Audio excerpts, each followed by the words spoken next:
que a gente vai discutir hoje aqui é a lógica aristotélica e a lógica tradicional. Já daí começa uma primeira pergunta. Como assim? Teria dois tipos de lógica?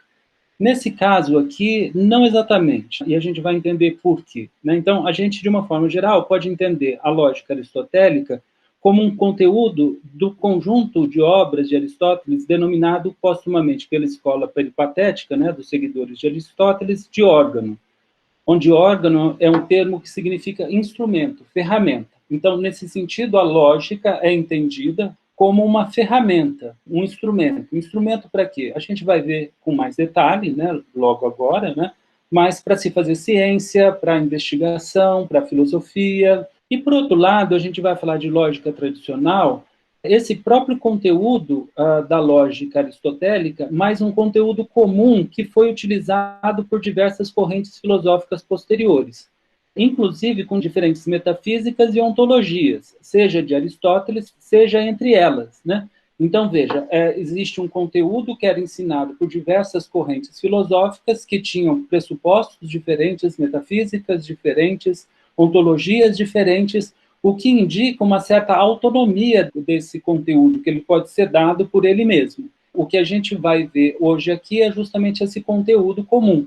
E no final a gente vai discutir um pouco da lógica aristotélica, ou seja, desse conteúdo no contexto da filosofia aristotélica. Então, basicamente, lógica aristotélica, nós estamos tomando aqui como relacionada à própria obra do Aristóteles, né? Então, é a lógica tal qual Aristóteles coloca no órgano, e lógica tradicional é esse núcleo que, independente da metafísica aristotélica, da ontologia aristotélica, da ética e etc., foi utilizado pelas diversas correntes filosóficas posteriores a Aristóteles.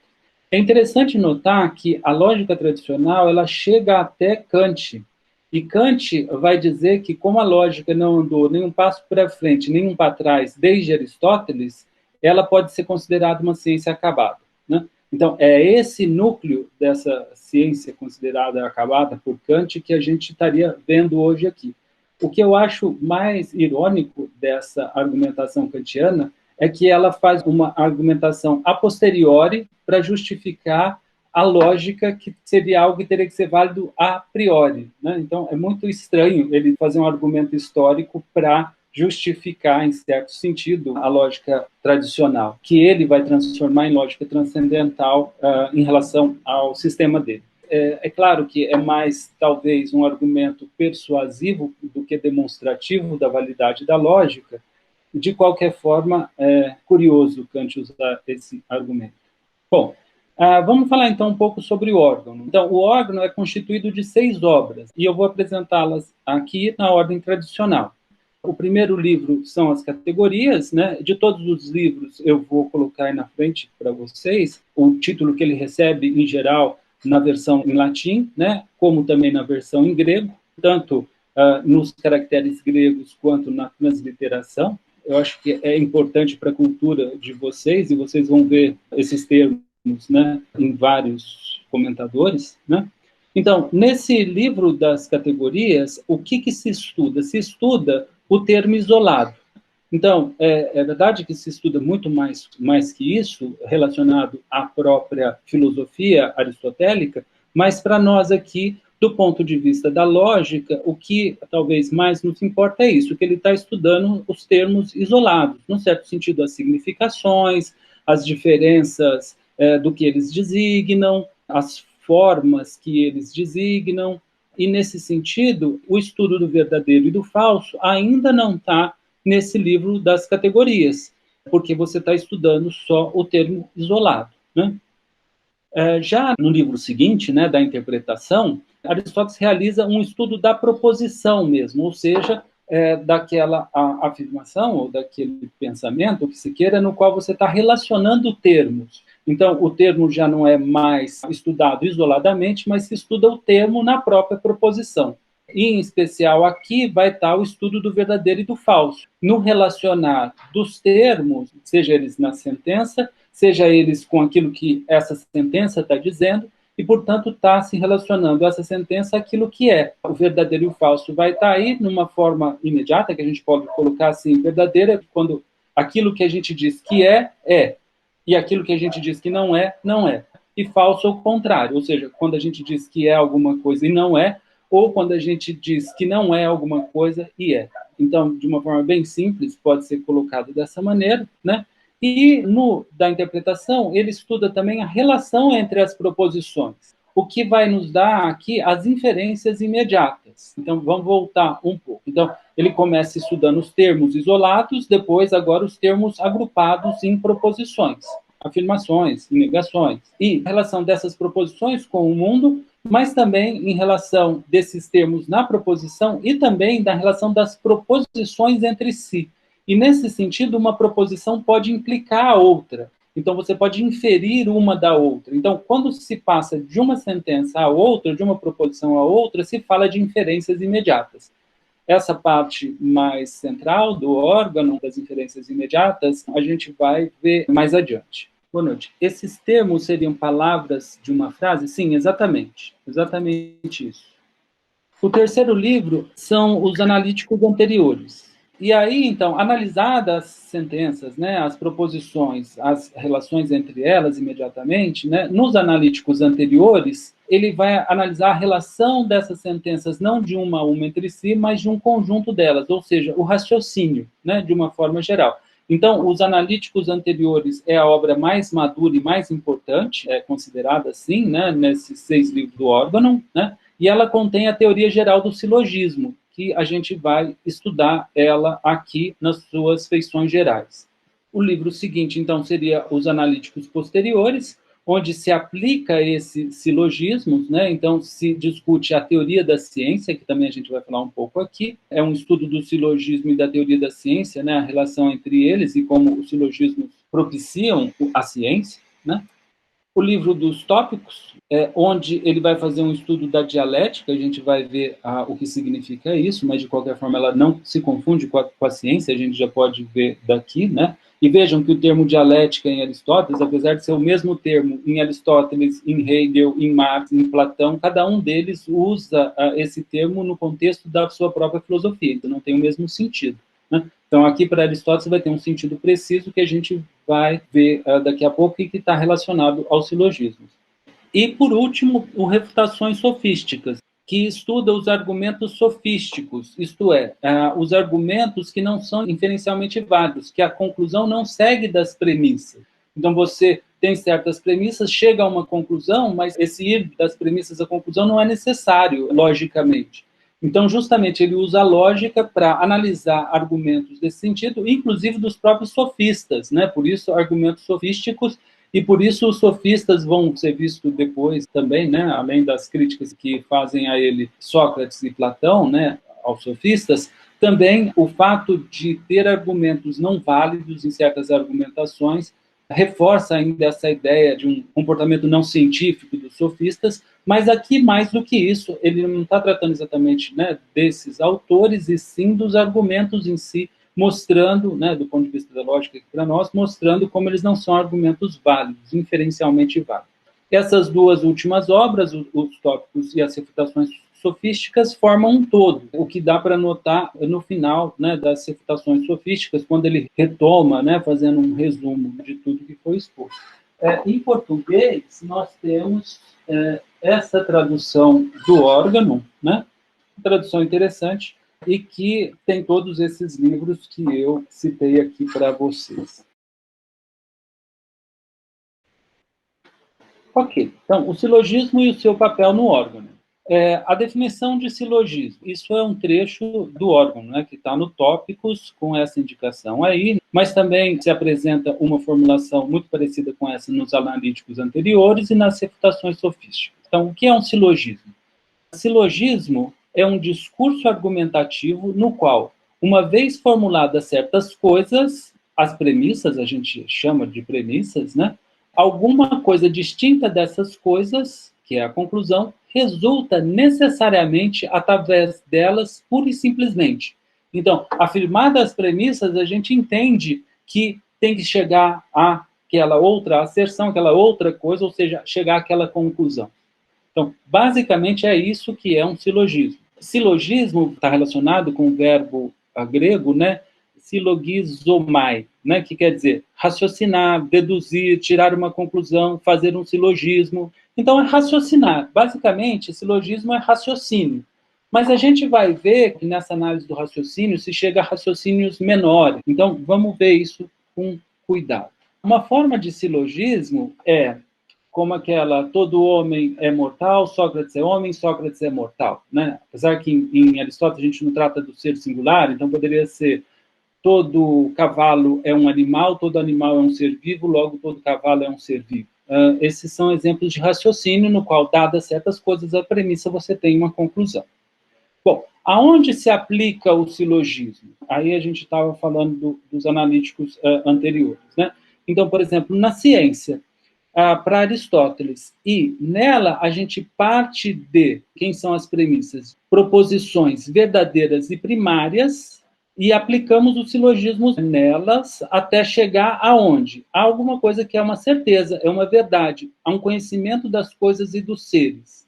Então, nesse sentido, a verdade, a certeza também é objeto da ciência. Bom, mas o que são essas coisas verdadeiras e primárias, né? São as coisas que geram convicção por si mesmas e não através de qualquer outra coisa. Então, veja, na aula passada a gente falou, tá bom, eu tenho uma asserção, para eu justificar essa asserção eu uso outras asserções, e para justificar essas outras eu uso outras, e assim vai até o infinito? Não, tem que parar em certo momento.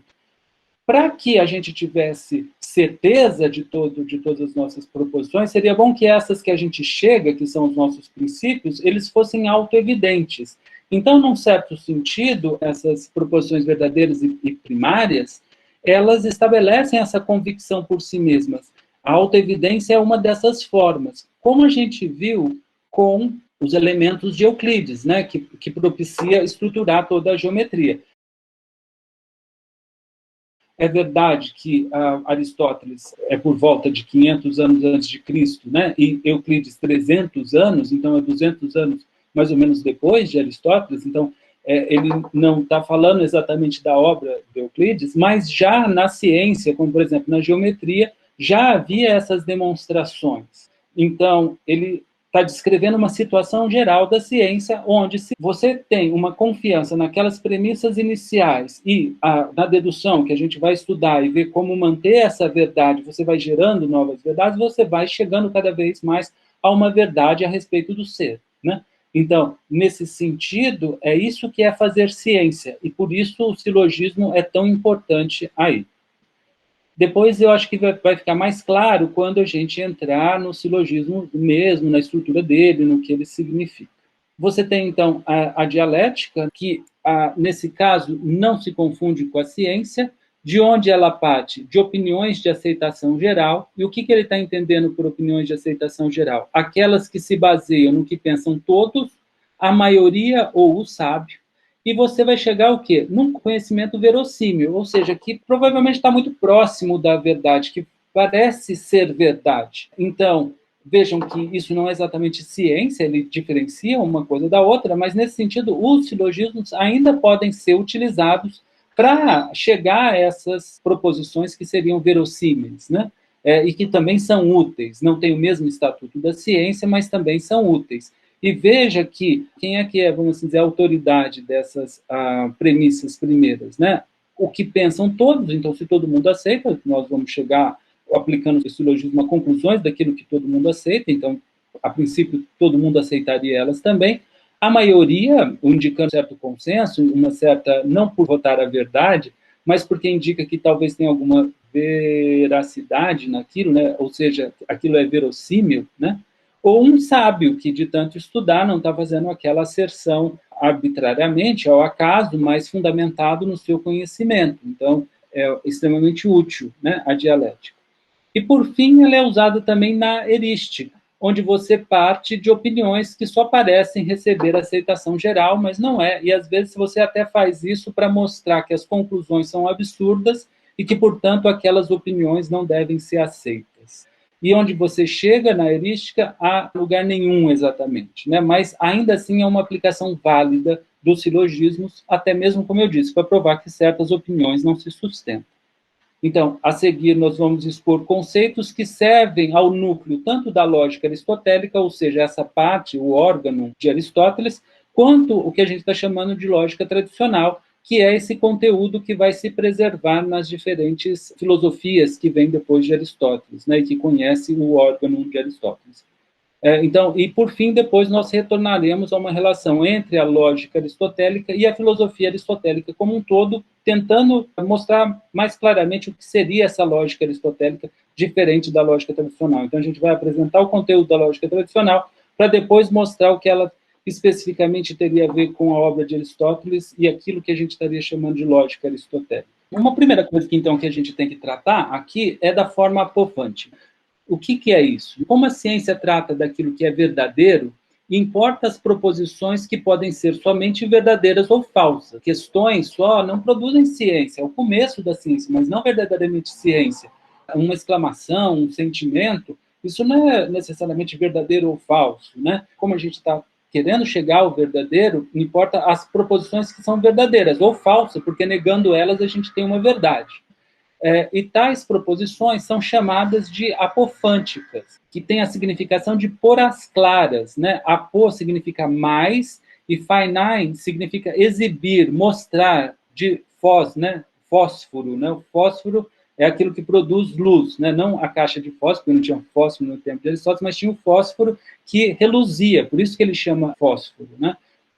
Então, nesse caso, a ideia é de pôr luz, de esclarecer, de pôr às claras aquilo que está lá. Então, você vai pegar uma proposição e, para fazer uma análise lógica, né, segundo a lógica aristotélica, você vai ter que colocar ela numa forma clara. Qual é essa forma? Segundo Aristóteles, a primeira forma do discurso apofântico é a afirmação, e a segunda é a negação. Então, ela vai ter que estar ou na forma da afirmação ou da negação. Mais ainda, as proposições apofânticas podem ser postas na forma de atribuição de uma qualidade, né, que é chamada de forma apofântica, do tipo A é B, onde A e B são qualidades, ou A é um indivíduo e B é uma qualidade de A. Você vai poder transformar para a lógica aristotélica qualquer proposição que expresse um juízo a respeito do ser nessa forma apofântica. Então, em especial, as sentenças verbais como Pegasus voa, vai poder ser posta na forma de Pegasus é voador. Então, você sempre vai conseguir, para qualquer sentença que estivesse dizendo do ser, da verdade, transformar nessa forma apofântica. E isso é importante, porque a gente vai estabelecer aqui toda uma sistematização de raciocínios a partir dessa forma. Ok. Então, a partir daí, a gente vai estudar como seriam as proposições segundo essa forma apofântica. Então, se na forma apofântica eu tenho duas qualidades, A e B, eu posso estudar essa relação entre A e B segundo dois pontos de vista. Um é quanto à quantificação, se eu estou falando de todo ou de alguns. Então, se é universal, né, tem a ver com todos, ou se tem a ver com alguns, é particular, né? E também a gente pode ver, como a gente viu agora há pouco, em relação à afirmação e à negação. Com isso, eu tenho 4 possibilidades, né, que é universal afirmativa, universal negativa, particular afirmativa e particular negativa. Então, é justamente isso que indica aí esse quadrado, né? Então, aqui vai estar universal afirmativa, universal negativa, particular afirmativa e particular negativa. Então, começando pela universal afirmativa, ela é da forma todo A é B. Então, por que ela é universal? Porque ela está dizendo que todo A tem a propriedade B, não só alguns, mas todo. Então, é universal sobre o universo todo de A. E ela é afirmativa porque eu estou afirmando que existe essa propriedade para todos os elementos de A. Então, basicamente, uma proposição universal afirmativa é na forma de todo A é B. Aí você vai me dizer, bom, mas A e B, o que significa A e B? Né? Exatamente. Já na lógica aristotélica, ele usa variáveis, né? Que nem o nosso x e y que a gente usa na álgebra, só que aqui ele está usando para termos, né? Para qualidades, né? Então, esse todo A é B indica uma infinidade de proposições. Pode ser todo homem é mortal, todo animal é mortal, todo ser vivo é mortal, todo grego é um ser humano, aí vai. Ou seja, isso indica uma infinidade de asserções, de proposições, né, que tem essa forma, né, universal e afirmativa. Uma outra forma seria a universal negativa, né, onde eu digo nenhum A é B. Por que universal? Porque é nenhum, quer dizer, ou seja, todos os As não são Bs. E é negativa porque eu estou negando, né, a atribuição da propriedade B aos elementos de A. Então, a forma universal afirmativa seria da forma todo A é B, e a forma universal negativa, nenhum A é B. No caso agora da particular afirmativa, alguns A são B, ou algum A é B. Né? E como seria a particular negativa? Pensem aí. Se é particular, é algum. Se é negativa, é não. Então, algum A não é B. Certo? E essa, então, é a particular negativa. Então, ou seja, a princípio, todo o discurso científico a respeito do ser, e depois a gente vai ver um pouco por que disso para Aristóteles, pode ser posto nessas formas apofânticas, em que ela tem uma dessas quatro formas, né, proposições categóricas, que são afirmadas categoricamente. Categoria vem de apontar, de acusar, né, você está acusando que aquilo acontece. Né? Então, e ela teria essas quatro formas. Por que isso é importante para a ciência? Porque isso tem a ver com classificações, e como A, B são classificações, essas sentenças estabelecem relações entre as classificações, o que permite montar um sistema de compreensão da realidade. A gente vai ver isso com mais calma, né, daqui para frente, mas, basicamente, então, são essas quatro proposições. Bom, a partir daí, já comentando algo que vai vir depois, né, na medievalidade, com Pedro Hispano, o Papa João XXI, ele vai fazer um estudo profundo da lógica, né, e vai ficar depois para a posteridade. Em especial, ele vai criar uma nomenclatura para os silogismos, que vai ajudar a estudar os próprios silogismos. Então, ele aqui faz o quê?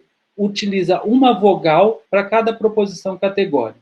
Né? Então, A para universal afirmativa, né? Todo A é B, a vogal E para universal negativa, nenhum A é B, a vogal I para indicar proposições particulares afirmativas, algum A é B, e a vogal O para indicar as proposições categóricas particular negativa, né? Algum A não é B. Mas de onde ele tirou isso? Bom, é claro que é arbitrário, ele poderia chamar como quisesse, mas seguindo uma certa convenção, A e I foi tirado do termo latino afirmo, justamente do verbo afirmar, de afirmar a coisa, onde A e I são as primeiras vogais que aparecem. Então, A é a primeira, a I é a segunda, então, por isso, A e I. E O vem de nego, onde a primeira vogal é E a segunda O, por isso atribuídos aos dois. Então, a primeira vogal, tanto A quanto E, né, A de afirmo e E de nego, indica universal. Se é A de afirmativo, é universal afirmativa, se é E, universal negativa, e a segunda vogal, que seria I, no caso afirmativa, e O, no caso da negativa, indica particular. Né? Então, I para particular afirmativa e O para particular negativa. É só uma nomenclatura, né? Então, vocês vão ter sempre a tabelinha aí, né? Então, você sempre vai saber que quando está usando A, está indicando uma universal afirmativa. Quando está usando O, uma particular negativa. Então, isso vai ser importante para os nomes que vão ser dados, por exemplo, os silogismos, de tal forma que isso é uma mnemônica, né? Uma forma que te ajuda a lembrar quais são as formas válidas, por exemplo. Vamos ver isso com cuidado.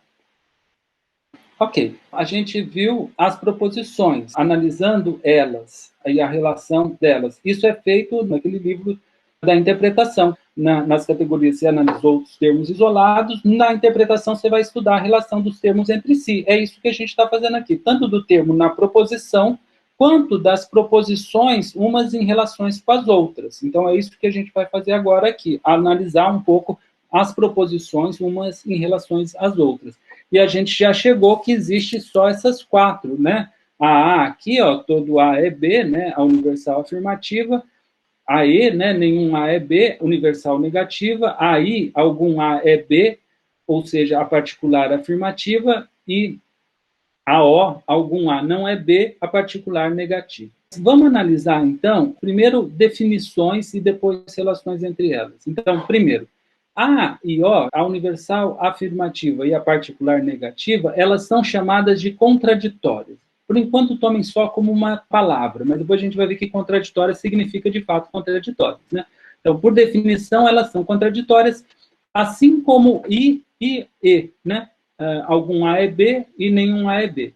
E qual é a relação entre as contraditórias? É que se uma é verdadeira, a outra é falsa. E se uma é falsa, a outra é verdadeira.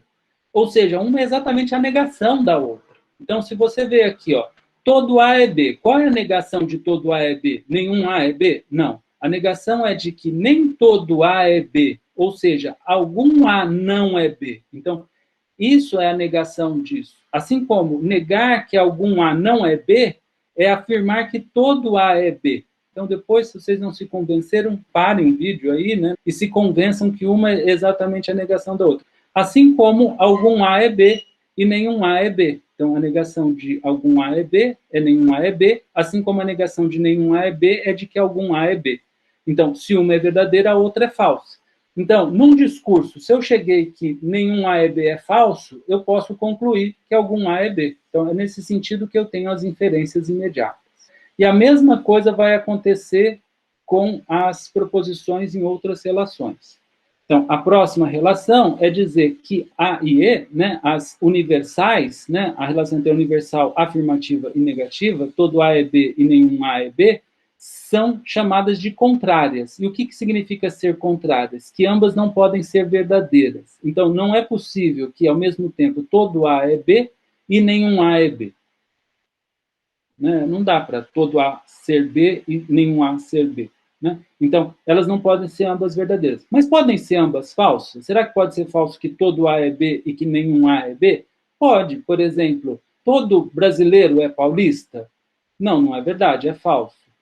Nenhum brasileiro é paulista? Não, também é falso. Então, as duas podem ser falsas. Né? O que elas não podem ser é ambas verdadeiras. Né? Então, o que acontece? Se uma for verdadeira, você já pode concluir que a outra é falsa. Né? Se todo A é B é verdadeiro, você já pode concluir que nenhum A é B é falso.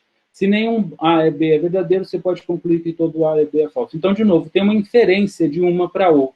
Né? Então, vejam como a gente está estudando agora a relação entre as sentenças que foram postas na forma apofântica. Né? É isso que a gente está fazendo aqui.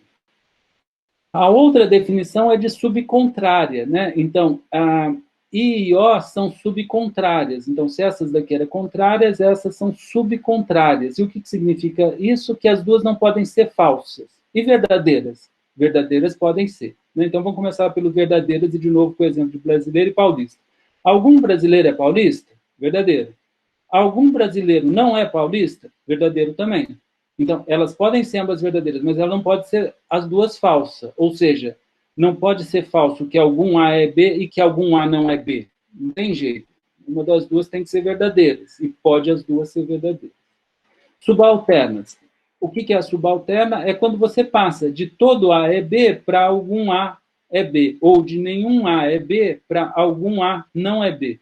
Então, se essa de cima é verdadeira, a de baixo vai ser. Né? Então, de novo, uma inferência válida. Né? Eu não quero me deter muito nisso, é mais ou menos óbvio da análise, a gente não usa isso diretamente. Lá na medievalidade, na modernidade, o pessoal ficava lendo isso, né, e discutindo e etc.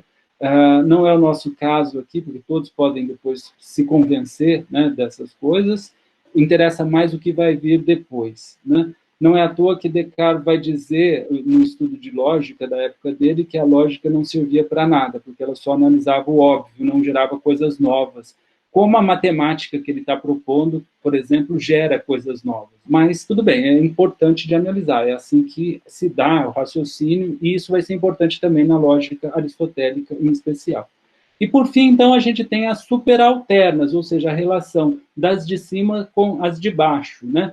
Que é qual? Se a de baixo é falsa, a de cima também tem que ser falsa. Né? Então, se é falso que algum A é B, é falso que todo A é B. Não tem jeito, porque se é falso que algum A é B, não tem A que é B. Então, não pode ser que todo A seja B.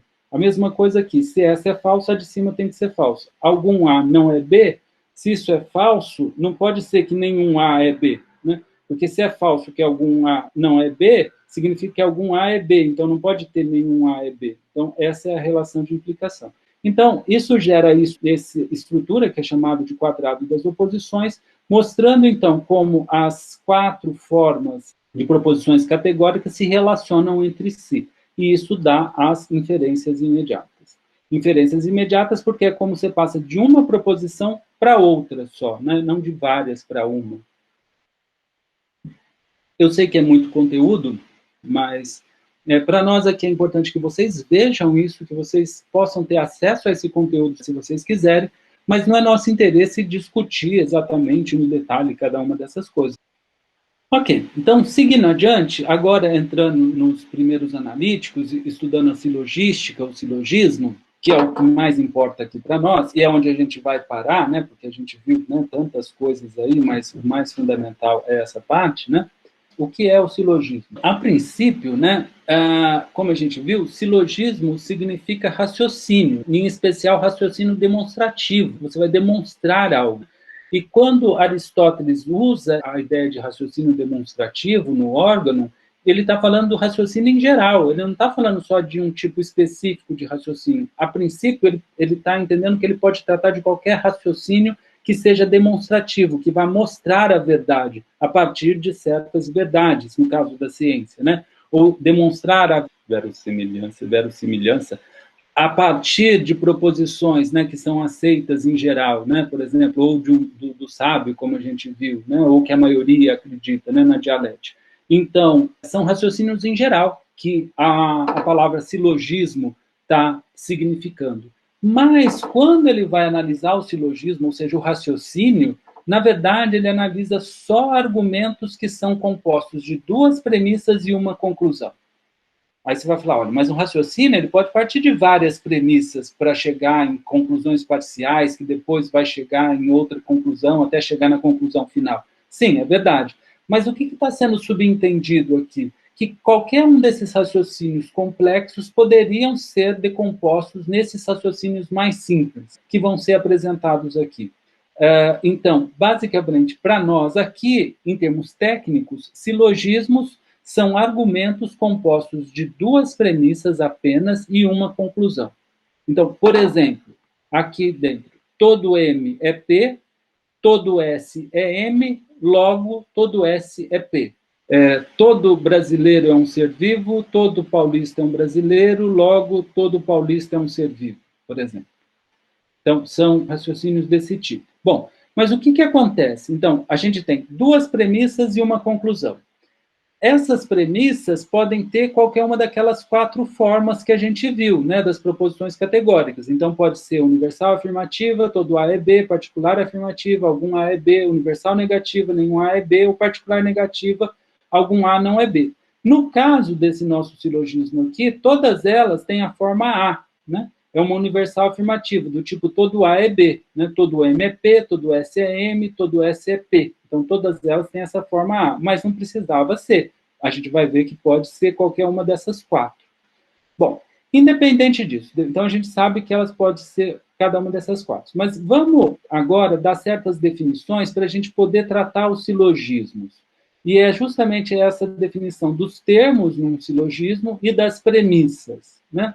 Então, vamos lá. A primeira coisa é que, para que você conclua algo, vai ter que ter um termo que vai ter que estar presente nas 2 premissas, né? Porque senão não tem jeito de você concluir. Você falar assim, todo paulista é brasileiro e todo suíço é europeu. Logo o quê? Né? Uma sentença não tem a ver com a outra, então você precisa de um termo que esteja nas 2 premissas.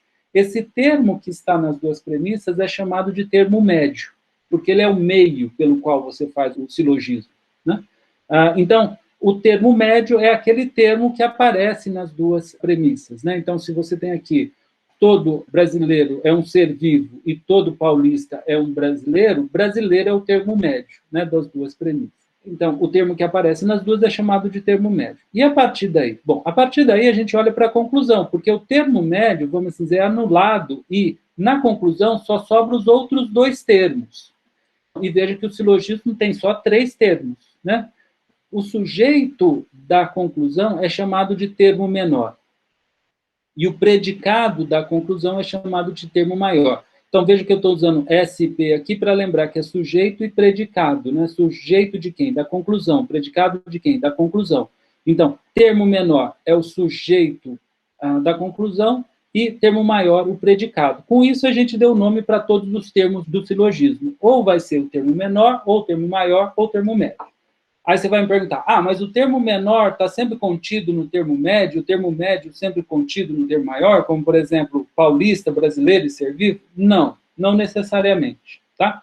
Então, o que se tem que prestar atenção é isso. Qual é o termo médio, que é fácil de identificar. Os outros dois termos estão na conclusão.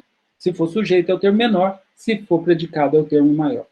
A partir daqui, a gente pode, então, classificar também as premissas. Um termo da conclusão vai aparecer numa premissa, o outro termo na outra premissa. Se o predicado da conclusão aparece na premissa, ela é chamada de premissa maior, porque ela tem o termo maior. E da mesma forma, se o termo menor aparece na premissa, ela é chamada de premissa menor. Então, por definição, premissa maior é aquela que tem o termo maior, por definição, premissa menor é aquela que tem o termo menor.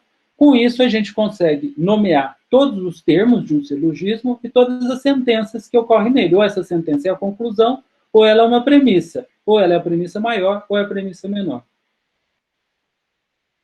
Ok, agora vem uma coisa um pouco mais complicada, porque assim, tá bom, uma vez que a gente estabeleceu que o silogismo tem duas premissas e uma conclusão, e que tem 4 possibilidades de premissa, porque ela pode ser universal afirmativa, particular afirmativa, universal negativa, particular negativa, e a mesma coisa para a segunda premissa e a mesma coisa para a conclusão, você tem 4 possibilidades e 4. Dá para você estudar todos os silogismos possíveis. E é isso que Aristóteles vai fazer no órgão, né? Estudar isso minuciosamente. É verdade que lá ele faz meio por atacado a coisa, ele não analisa, né, parte por parte. Os medievais fazem essa análise parte por parte. Não tinha muita coisa para fazer, né, lá na medievalidade. Aristóteles tinha, né, com ciência e tudo mais que ele estava construindo. Brincadeiras à parte. Então, uma outra coisa que tem que ser levada em consideração quando a gente for ver as combinações dos silogismos possíveis é o que se chama de figura do silogismo, que é o seguinte, por exemplo, naquele silogismo anterior, o termo médio apareceu, a gente vai sempre pôr a premissa maior em cima e a menor embaixo, para garantir que fique sempre na mesma ordem. Então, o predicado da conclusão sempre aparece na primeira premissa, o sujeito na segunda premissa. Então, a gente olha aonde que está o termo médio. Veja, o termo médio pode estar aqui, também poderia ser todo P é M, aqui em cima. Então, o termo médio estaria no predicado da primeira premissa, da premissa maior, e no predicado da premissa menor. Então, o termo médio poderia estar aqui. Também poderia estar aqui o termo médio. E também poderia estar aqui. Então, é isso que são as figuras, ó.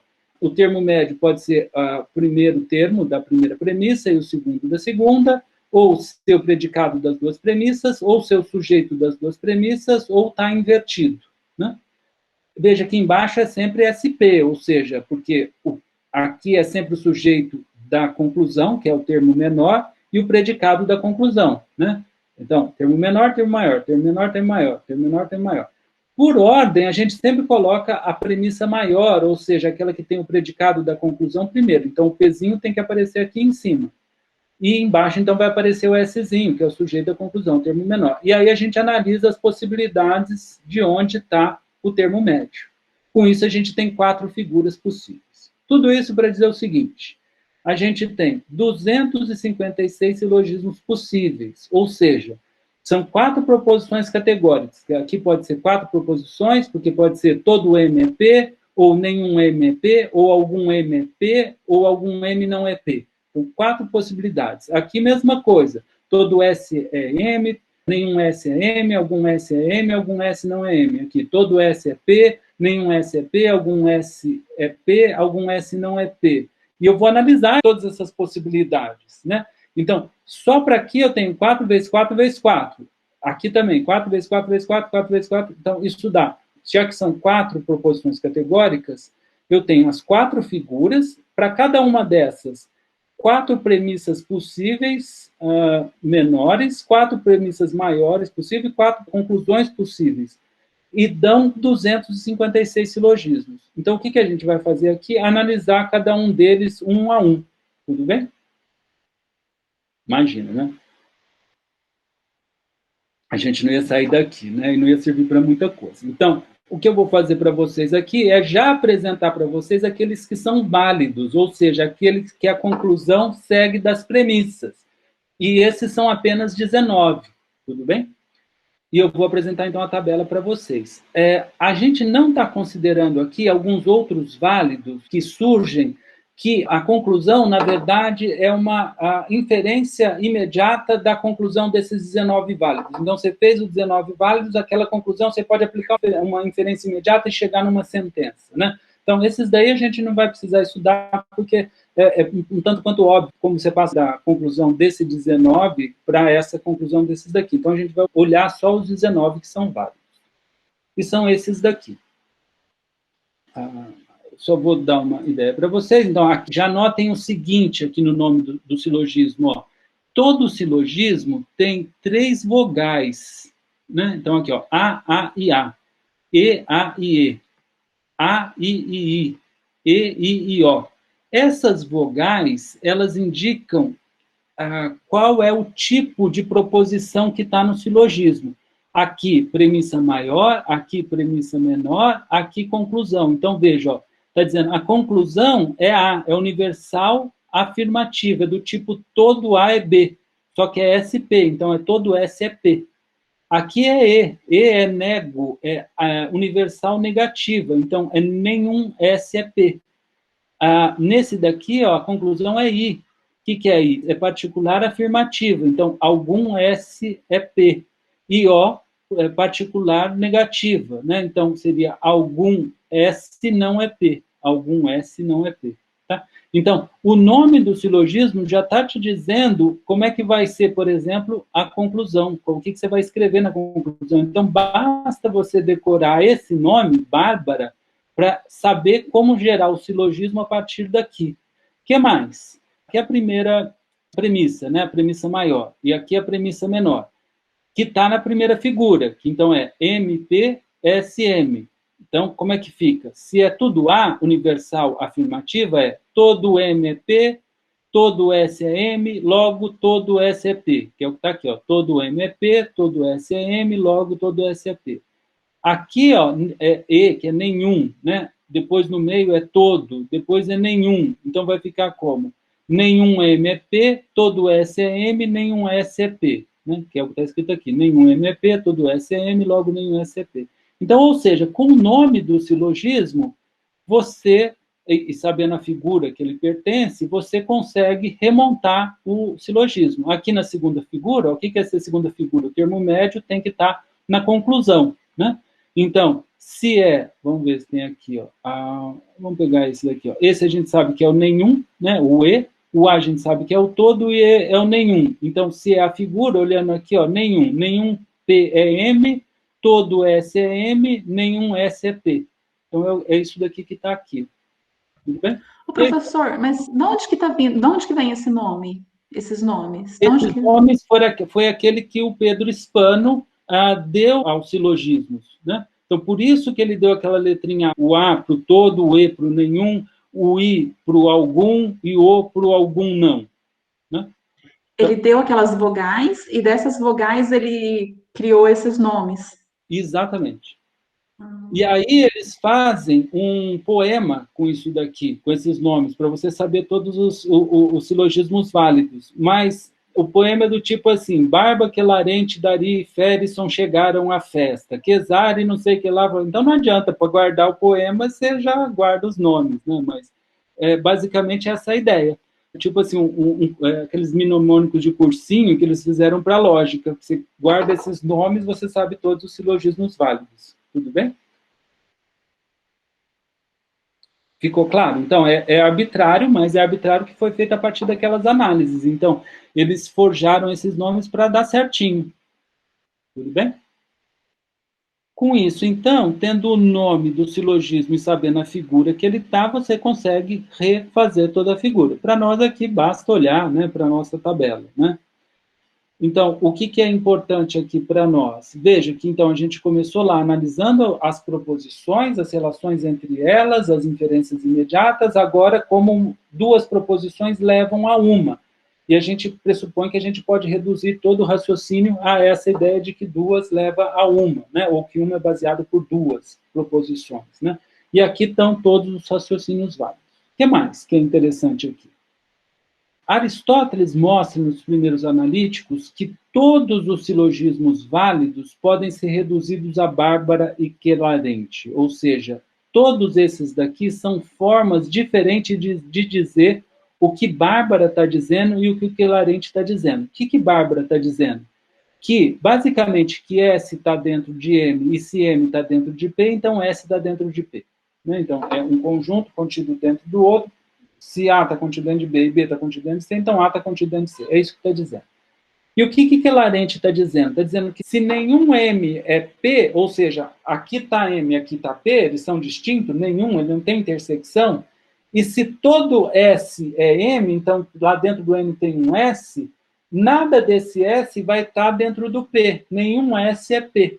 Então, na verdade, Quelarente, se Bárbara está dizendo que A está contido em B, que está contido em C, Quelarente está dizendo que se eu tenho dois conjuntos disjuntos, e eu tenho um conjunto dentro de um conjunto disjunto, ele não vai estar dentro do outro.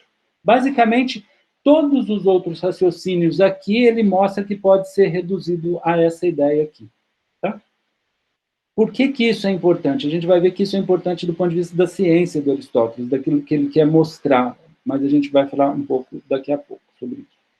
O que mais? Dos medievais, né? Principalmente do Pedro Hispano, né? Do Papa João XXI, né? Ele fez, então, esses nomes que a gente viu, né? Então, o nome do silogismo é composto por 3 vogais que indicam as proposições categóricas que compõem o silogismo, como a gente viu, né? Então, Bárbara, está tudo na forma todo A é B, né? Onde é a primeira figura, então é MP, então fica todo M é P, segundo, todo S é M, depois logo S é P, né? Então, a partir do nome dá para montar o silogismo. O que mais? Uma coisa interessante, ele vai mostrar como são possíveis as reduções dos outros silogismos ao da primeira figura. E os nomes vão ter a ver com isso. Então, por exemplo, Quesari, eles vão mostrar como, fazendo certas operações simples aqui nas sentenças, eu transformo em Quelarente, que começa com C, ó. Tá vendo? Então, por isso que na primeira figura eu tenho B, C, D e F, que são as vogais, né, do começo do alfabeto. Né? A já foi usado, então eu tenho que usar B. C, D, E já foi usado, então eu tenho que usar F. Então, por isso que dá um nome diferente para cada silogismo da primeira figura, usando B, C, D e F. Das outras figuras, essa primeira letra vai depender de onde eu consigo reduzir esse silogismo. Então, esse daqui eu reduzo a Quelarente, esse daqui, Camestres, eu reduzo a Quelarente, Festino, eu reduzo a Ferison, eu mostro que isso é a mesma coisa que isso, Baroco, a Bárbara, e aí vai. Né? Darapte, a Dari, e aí vai. Né? Então, esse nome também mostra como reduzir esses silogismos à primeira figura. O que mais? Como que mostra? Vai ter as consoantes que seguem as vogais, né? Então, por exemplo, aqui, ó, em Cesare, a consoante que segue a vogal, o S que segue o E, ou o R que segue o A, né? Então, essa consoante vai mostrar como reduzir esse silogismo ao correspondente da primeira figura, no caso aqui, aquelarente. Então, de tal forma que, se for um S, significa a conversão simples, ou seja, eu permuto o sujeito com predicado. Então, se eu vier aqui, ó, então S é no E, na primeira premissa, eu vou permutar nenhum P é M por nenhum M é P. Claro, porque se nenhum M é P, nenhum P é M. Então, quando eu permuto essas duas, eu obtenho justamente isso daqui, ó, nenhum M é P. O resto é tudo igual, ó, todo S é M, nenhum S é P. Então, ou seja, fazendo essa permutação, eu chego àquela lente, eu reduzo essa figura a essa daqui. Ou seja, isso daqui nada mais é do que a primeira figura. E o nome está justamente dizendo como e por que essa figura é aquela da primeira figura. Né? Esse silogismo é equivalente àquele da primeira figura. E aí vai, eu tenho P, né, que acontece depois, que é uma conversão por acidente, então eu faço uma inferência de todo A é B para algum B é A, né, porque se todo A é B e o domínio não é vazio, então tem algum B que é A, né, já que todo A é B. Né. permutação das premissas, né? Às vezes ele indica só que você precisa permutar essas premissas, mas aí você vai precisar fazer também uma outra substituição, porque você não pode... Porque a primeira premissa é sempre a maior, aquela que começa com um predicado, ó. Então, você não pode só permutar as premissas. Então, em geral, você permuta o sujeito com predicado para depois inverter, né? Vamos ver aqui se eu pego um exemplo para mostrar para vocês. M, né? Ele está dizendo o seguinte: o S aqui vem depois do E, então ele fala para permutar as premissas, desculpa, a conclusão aqui. Então vai ficar nenhum P é S, né? Só que se eu faço nenhum P é S, o que acontece? O que era sujeito vira predicado, na conclusão, o que era predicado vira sujeito. Logo, se o P agora está aqui como sujeito, essa daqui é a premissa menor, e essa daqui é aquela que vai ter o predicado, é a premissa maior. Como eu disse, a premissa maior tem que vir antes. Então, é justamente isso que indica esse M aqui, ó, que aparece, ó. M, permutação das premissas. Eu tenho que permutar as premissas.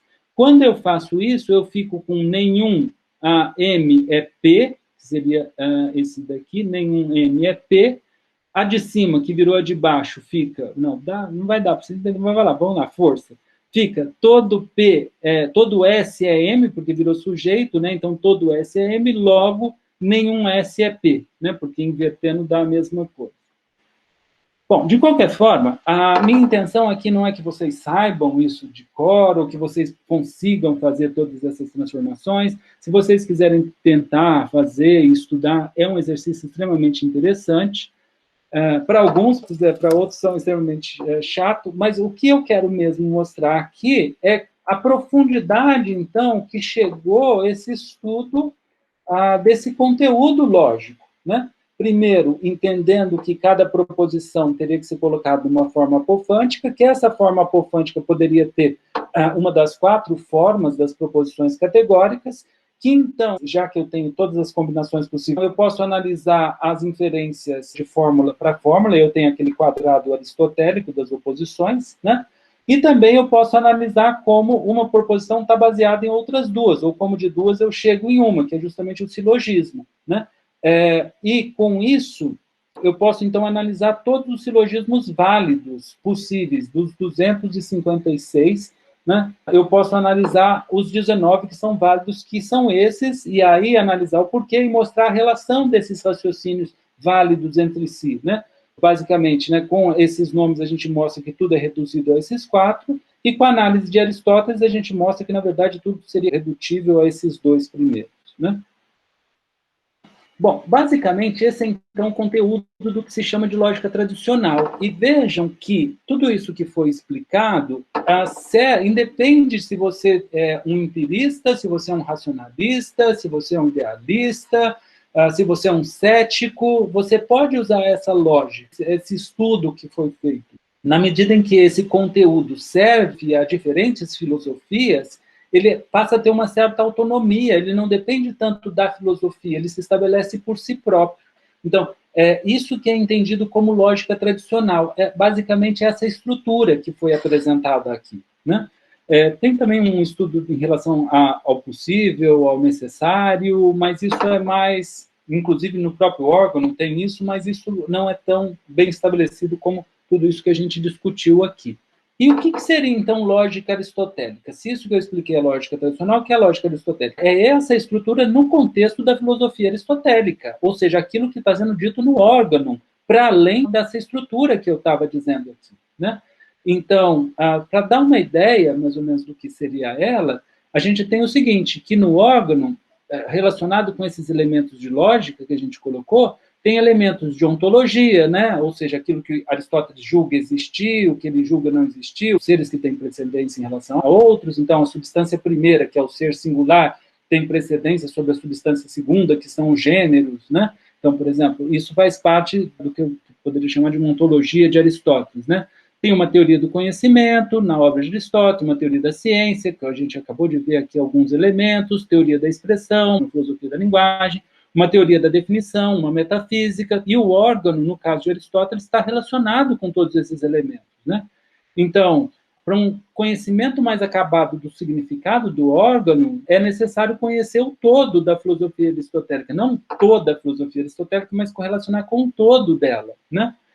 Então, esse quadro que eu exponho aqui para vocês a seguir, né, possibilita dar uma certa orientação frente a certos conceitos centrais da filosofia aristotélica. Então, vamos pensar, por exemplo, a partir da teoria das quatro causas, onde você tem, então, a estátua para representar o Deus, né, ou a deusa, também poderia ser, né, quais são as causas que permitem que ela exista. Então, primeiro, a causa material, por exemplo, o mármore, né, que vai ser esculpida aquela estátua.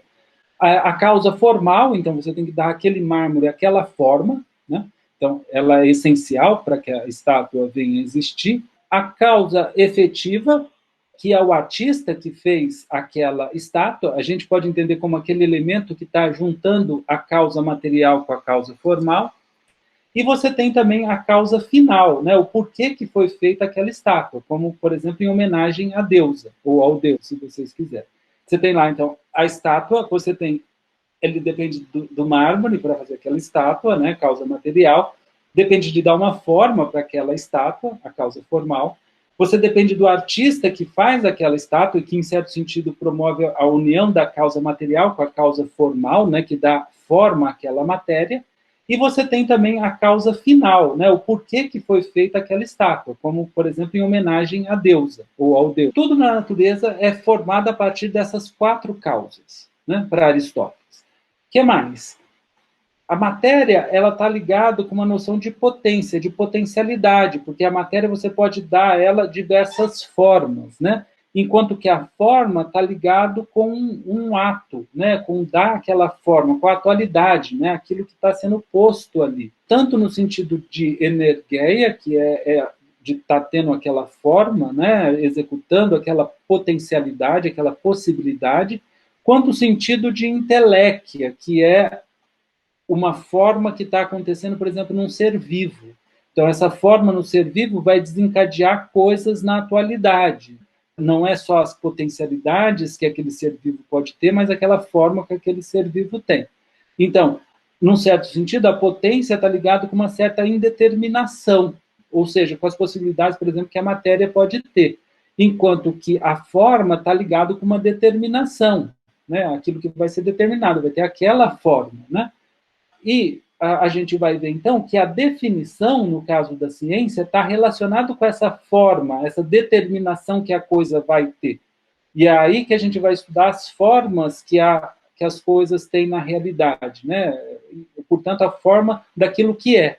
A gente vai poder até supor uma certa causa final maior que atua, né, no universo, que seria o primeiro motor.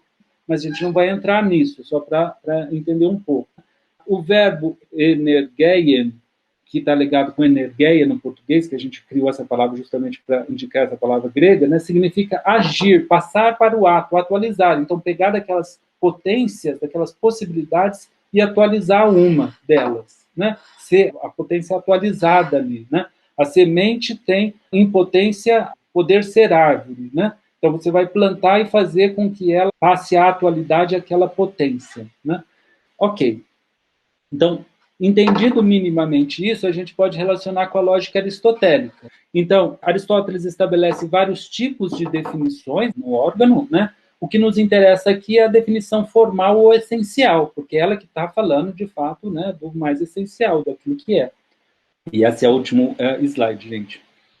Segundo Aristóteles, então, uma definição, nesse sentido, é uma frase que indica a essência de alguma coisa. Então, veja como essa definição é essencial para se fazer ciência, para a gente chegar naquilo que as coisas são. Porque essa frase vai indicar aquilo que aquela coisa é, a essência mesmo dela. Então, notar que essência é diferente de acidente, daquilo que está sendo simplesmente porque aconteceu, de ser daquela forma, ou um predicado que a coisa tenha, mesmo que necessário, mas que não indica a essência mesmo, aquilo que define o que a coisa é, e de propriedade, ou seja, predicados que têm a mesma extensão, os mesmos elementos que têm essa propriedade. Bom, em especial, fazer ciência, então, implica conseguir definir as coisas, exprimir a essência, né? Categorizar os elementos, né? Categoria, indicar, mostrar, ó, isso é isso, né? Ou isso não é isso, né? Ou isso não é aquilo. Então, de forma que, a partir dessa categorização, a gente saiba o que aquele elemento é. E tal definição essencial para Aristóteles se dá por gênero e diferença específica, ou seja, por duas essencialidades da coisa. Por exemplo, o ser humano, que é quem a gente está estudando aqui, né, o que é o homem, ele é definido por Aristóteles como um animal racional. Então, animal é o gênero. Então, de tudo que existe no mundo, o homem é animal. Ora, mas dentro desse animal isso ainda é muito amplo, eu preciso especificar e com isso caracterizar bem o que é esse elemento. Então, isso é a espécie, né? Então, com o gênero e com a espécie, animal racional, eu consigo caracterizar bem o que é, né, a essência, né, do ser humano, por exemplo. E isso com todas as coisas na natureza. Então, a ciência tem que chegar a essas características essenciais do ser, para conhecer o ser, para conhecer aquilo que é, para chegar à verdade. Note-se que uma definição formal ou essencial, o gênero e a espécie não podem ser separados, isto é, ambos estão ontologicamente presentes na substância primeira, naquele ser.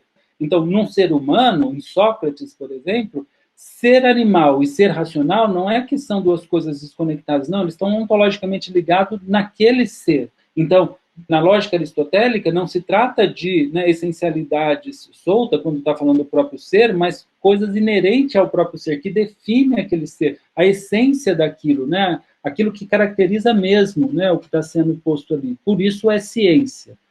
Então, tudo isso para dizer, entre outras coisas, que nesse sentido, a redução à bárbara e quelarente, comentada anteriormente, é importante, pois diz que a classificação científica tem a forma de uma árvore de Porfírio. O que quer dizer isso? Que é assim, você tem um conjunto, dentro dele está contido outros conjuntos, dentro desse está contido outros conjuntos, que nem a classificação dos animais, por exemplo, que foi o próprio Aristóteles quem elaborou pela primeira vez na filosofia e na ciência, né, ocidental. Então, que todo, por exemplo, cachorro é um mamífero, que todo mamífero é um animal, que todo animal é um ser vivo, que também plantas são seres vivos, mas não são animais, que, por exemplo, uma orquídea é uma planta, e com isso não é um animal. Então, veja, quando eu digo que orquídea é uma planta e não é um animal, eu estou dizendo eu tenho animal e tenho planta.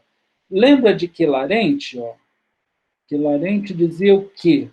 Que, por exemplo, nenhuma planta é um animal. Toda orquídea é uma planta, logo, nenhuma orquídea é um animal. Então, com essas duas aqui, ele consegue mostrar que essa relação de gênero e espécie é de tal forma que é isso, é sempre vamos chamar, um conjunto contido dentro do outro, do outro, do outro, do outro, ou eu tenho elementos que não estão contidos nessa cadeia, mas que pode estar numa maior lá em cima. Então, essa é a ideia de uma árvore de Porfírio, que é essa classificação como a classificação dos seres vivos, no caso das partes dos animais.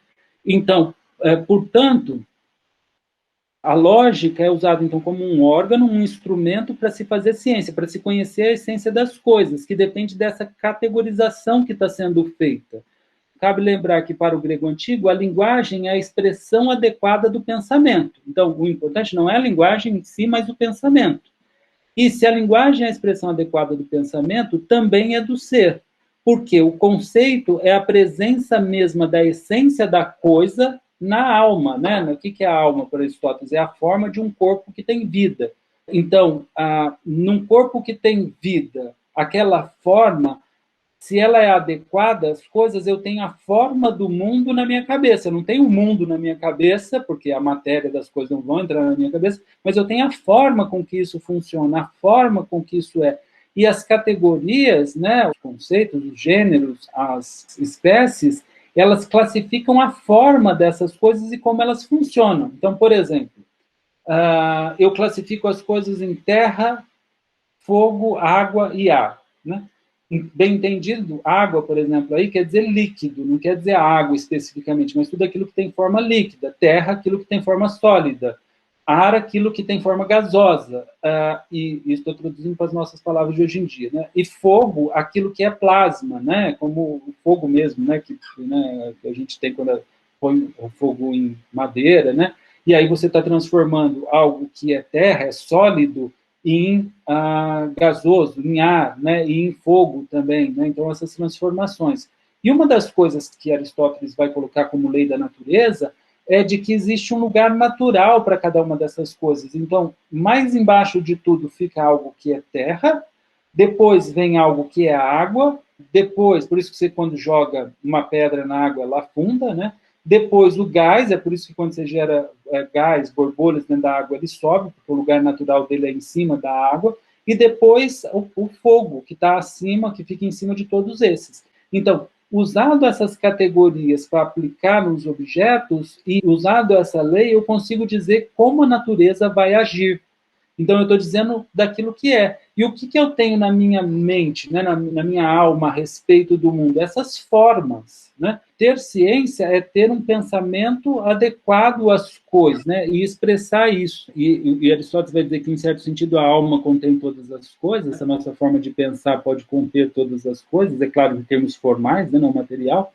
Então, nesse sentido, a gente pode ver que a lógica, no caso da lógica aristotélica, na obra de Aristóteles, não é, pois, de modo algum, uma disciplina separada da percepção concreta. Apenas tem ela por objeto uma forma, enquanto a percepção recebe sempre forma e matéria. Então, a lógica vai estar lidando com as formas. Formas de quê? De coisas concretas, que existem na natureza, na física. E o ser humano está na física, os deuses estão na física, a alma está na física, então, ou seja, de tudo, né? Então, a lógica estuda a forma e entende a forma de todas essas coisas, do todo, no final das contas. E aí, por fim, existem outras espécies de raciocínio, né? Até que Aristóteles estuda no órgão, que é a indução, que aqui, na dedução em geral, se fala que passa do geral para o particular, na indução se passa do particular para o geral. O exemplo também é uma forma de raciocínio, a abdução é uma outra forma de raciocínio, tudo isso vocês podem conferir depois nos analíticos anteriores. Mas a dedução, né, o silogismo que a gente viu aqui, se aplica mais adequadamente à finalidade da ciência, que é conhecer aquilo que é, como na física 1 ou nas partes dos animais. Então, com isso, a gente pode entender que a lógica aristotélica é basicamente esse conteúdo da lógica tradicional, mas relacionada diretamente com a obra, o pensamento de Aristóteles, no interior da filosofia aristotélica. Enquanto que a lógica tradicional é simplesmente essa estrutura, que pode servir a diferentes filosofias, a diferentes metafísicas, a diferentes ontologias. Então, basicamente, é esse conteúdo que, até Kant, mais ou menos, é o que o ser humano entendia por ser a lógica, né? Pelo menos do ponto de vista filosófico. Basicamente, então, gente, é isso. Espero que tenha ficado inteligível, pelo menos se vocês voltarem e verem várias vezes. Obrigado por assistir até aqui.